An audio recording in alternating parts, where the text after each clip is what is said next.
বাংলাদেশ নিয়ে মমতার মন্তব্যের কড়া প্রতিক্রিয়া জানালেন পররাষ্ট্র উপদেষ্টা। এদিকে হাসিনা আওয়ামী লীগের দুর্নীতির চিত্র পাঠ্য বইয়ে আসা উচিত বলছেন ডক্টর ইউনূস। জানাবো ভারতের সঙ্গে সুসম্পর্ক চায় বিএনপি বলছেন মেজর হাফিজ। এবং সর্বশেষ জানাবো আওয়ামী লীগের আমলের 15 বছরে 28 লাখ কোটি টাকা পাচার। এতক্ষণ শুনছিলেন সংবাদ শিরোনাম, এবারে বিস্তারিত।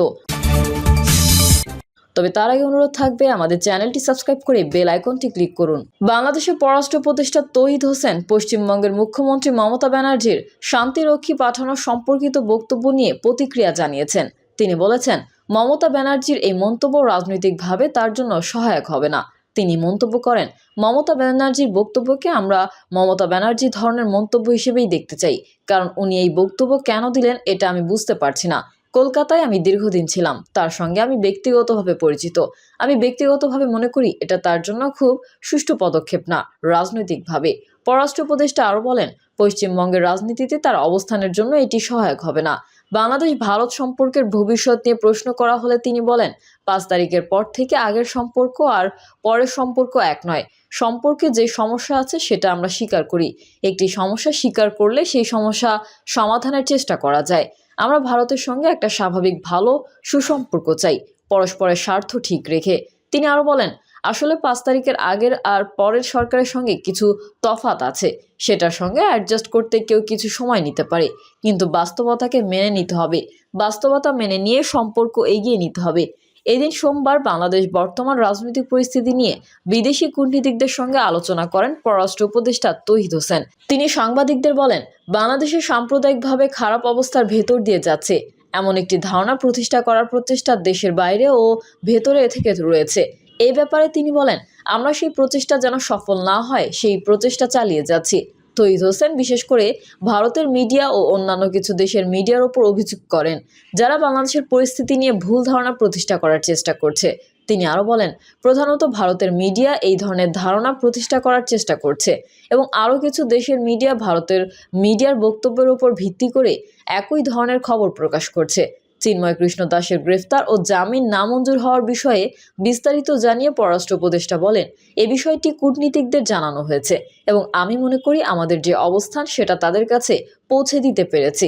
তিনি আরও বলেন, আমাদের অবস্থান তারা তাদের দেশে রিপোর্ট করবেন, যেটা নিয়ম। কূটনীতিকদের কাছে তিনি বার্তা দিয়েছেন, বর্তমান সরকার সাম্প্রদায়িক সম্প্রীতি বজায় রাখতে দৃঢ় প্রতিজ্ঞ। তিনি বলেন, আমরা এই বার্তা দিতে চাই যে এই সরকার কোনো ধরনের সাম্প্রদায়িক কার্যকলাপ বরদাস্ত করবে না। সেটা হিন্দু বা মুসলিম বলে কথা না, সবাইকে আমরা সমান চোখে দেখব। আইনও তার নিজের মতো চলবে। সেখানে কেউ বিশৃঙ্খলা তৈরির চেষ্টা করলে অবশ্যই শক্ত হাতে দমন করা হবে। এছাড়া কূটনীতিকদের কিছু প্রশ্নের উত্তরও তিনি দিয়েছেন এবং তারা সন্তুষ্ট বলে জানানো হয়। হাসিনা আওয়ামী লীগের দুর্নীতির চিত্র পাঠ্য বইয়ে আসা উচিত বলছেন ডক্টর ইউনূস। গত 15 বছরে শেখ হাসিনার নেতৃত্বে আওয়ামী লীগের আমলে দুর্নীতির চিত্র একাডেমিক পাঠ্য বইয়ে আসা উচিত বলে মনে করেন অন্তর্বর্তী সরকারের প্রধান উপদেষ্টা অধ্যাপক ডক্টর মোহাম্মদ ইউনূস। শ্বেতপত্রে দুর্নীতির চিত্র উঠে এসেছে, সেই সম্পর্কে সংবাদ সম্মেলনে প্রধান উপদেষ্টার প্রেস সচিব বলেন, উন্নয়নের যে গল্পটা করা হয়েছে সেটাকে ওনারা আসলে পোস্টমর্টেম করেছেন। এই পোস্টমর্টেমের মাধ্যমে যেটা বেরিয়ে এসেছে সেটা খুবই ভয়াবহ ছিল। আমাদের চোখের সামনে, গোটা দেশের মানুষের চোখের সামনে একটা লুটপাট চলেছে। শফিকুল আলম বলেন, অধ্যাপক ইউনূস এটা শুনে বলেন যে আমরা আতঙ্কিত, কি ভয়াবহ অবস্থা, আমাদের রক্ত হিম করার মতো অবস্থা। তিনি বলেন, অনেক মানুষ গরিব, এই গরিব মানুষের টাকা এরা লুটপাট করেছে। এরা যে খুব বেশি লোক তা না, এখানে রাজনৈতিক ছিলেন, আমলা ছিলেন, অলিগার্স ছিলেন, কিছু ব্যবসায়ী ছিলেন। আপনারা জানেন আমাদের অনেক সাংবাদিক এটার বৈধতাও দিয়েছিলেন। প্রেস সচিব বলেন, অধ্যাপক ইউনূস বলেছেন, এটা লুটপাটের এমনই চিত্র, এটা আমাদের পাঠ্য বইয়ে আসা উচিত। কলেজ বা বিশ্ববিদ্যালয়ে আমাদের জানা উচিত গত 15 বছর কিভাবে এই লুটপাটটা চলেছে। পাচারের টাকা ফেরত আনতে এই সরকারের অঙ্গীকার পুনর্ব্যক্ত করে প্রধান উপদেষ্টার প্রেস সচিব বলেন, যেই টাকাগুলো বাইরে চলে গেছে এটা আমাদের সরকারের অন্যতম অঙ্গীকার। এই টাকা যেভাবেই হোক আমরা ফেরত আনার চেষ্টা করব।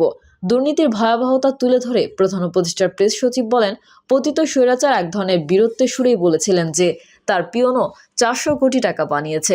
প্রেস সচিব আরও বলেন, অধ্যাপক ইউনূস এই শ্বেতপত্র সম্পর্কে বলেছেন, এটা একটা ঐতিহাসিক দলিল, ল্যান্ডমার্ক ডকুমেন্ট। ভারতের সঙ্গে সুসম্পর্ক চায় বিএনপি, বলছেন মেজর হাফিজ। ভারতের সঙ্গে বাংলাদেশের ভালো সম্পর্ক রয়েছে উল্লেখ করে বিএনপির স্থায়ী কমিটির সদস্য অবসরপ্রাপ্ত মেজর হাফিজ উদ্দিন আহমেদ বলেছেন, ভারতের সঙ্গে সুসম্পর্ক চায় বিএনপি। তিনি বলেন, ভারতের সংখ্যালঘুদের ওপর সবচেয়ে বেশি নির্যাতন হয়, অথচ ভারতই এই নিয়ে আমাদের উপদেশ দেয়, অনুরোধ করে। তিনি বলেন, 21শে আগস্ট নিয়ে বিচার বিভাগ স্বাধীনভাবে রায় দিতে পেরেছে। রাজনৈতিক প্রতিপক্ষকে দমন করার জন্য গায়েবী মামলা সৃষ্টি করা হয়েছে। আসামিদের তালিকায় তারেক রহমানকে উদ্দেশ্য প্রণোদিতভাবে যুক্ত করা হয়েছে। বিএনপির স্থায়ী কমিটির এই সদস্য বলেন, আওয়ামী লীগের চরিত্র হলো তারা প্রতিপক্ষকে নির্মূল করতে চায়। এখন থেকে নতুন ধারার রাজনীতি শুরু করতে চায় বিএনপি। বিএনপির ভারপ্রাপ্ত চেয়ারম্যান তারেক রহমান দেশে ফেরার প্রসঙ্গে মেজর হাফিজ বলেন, তার বিরুদ্ধে আরও 4টি মামলা রয়েছে। এই মামলাগুলো থেকে রিলিজ পেলেই তিনি দেশে ফিরবেন। এদেশের মানুষ রাজনৈতিক দলকে সরকার দেখতে চায়। তারেক রহমানের দেশে ফেরার পথ সুগম হয়েছে। নির্বাচন প্রসঙ্গে হাফিজ বলেন, সংস্কার রাজনৈতিক দলই করতে পারে। অন্তর্বর্তী সরকার নির্বাচন ছাড়া সব কথাই বলে। আগামী বছর নির্বাচন হওয়ার অপেক্ষা করছেন বিএনপি। তারেক রহমানও দেশে ফিরবেন। আওয়ামী লীগের 15 বছরে 28 লাখ কোটি টাকা পাচার। আওয়ামী লীগের 15 বছরের শাসন আমলে বাংলাদেশ থেকে বছরে গড়ে প্রায় $16 বিলিয়ন বিদেশে পাচার হয়েছে। বর্তমানে বিনিময় হার অনুযায়ী যার পরিমাণ প্রায় 1,92,000 কোটি টাকা। 2009 থেকে 2023 সাল পর্যন্ত 15 বছরে মোট পাচার হয়েছে $234 বিলিয়ন। প্রতি ডলার 120 টাকা ধরে স্থানীয় মুদ্রায় যার পরিমাণ 28,08,000 কোটি টাকা। বাংলাদেশের অর্থনীতি নিয়ে শ্বেতপত্র প্রণয়ন কমিটির প্রতিবেদনে এই প্রজ্ঞাপন করা হয়েছে। গত আওয়ামী লীগ সরকারের আমলে বিভিন্ন খাতে দুর্নীতি ও লুটপাটের বিস্তারিত চিত্র তুলে ধরা হয়েছে এই প্রতিবেদনে। শ্বেতপত্রে অর্থ পাচারের অনুমিত পরিমাণ বাংলাদেশের প্রায় 5টি বাজেটের সমান। গত অর্থ বছরে জাতীয় বাজেটের ব্যয় হয়েছে 6 লাখ কোটি টাকা। এছাড়া ওই টাকার প্রায় 100টি পদ্মা সেতু নির্মাণ সম্ভব।